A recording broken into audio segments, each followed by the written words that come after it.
তো যখন যখন এরকম হয়ে আসবে তখন এই টমেটোগুলোকে দিয়ে দিব, রক্ত লাল টমেটো। এটাকে কিছুক্ষণ ভেজে নিব, হালকা 2 মিনিট। তো নুডলসের এই রেসিপিটা আপনারা বাসায় শেয়ার করতে পারেন আপনাদের ফ্যামিলির সাথে। এখন আমি ঢেলে দিব এই নুডলসগুলা।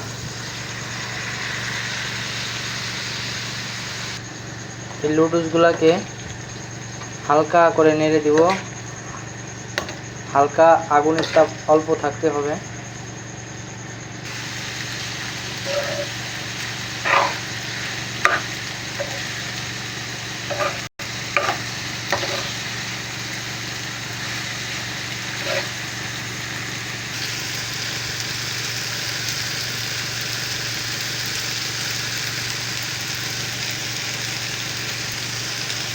তো নুডলসের মশলাগুলো প্রায় দিয়ে দিলাম।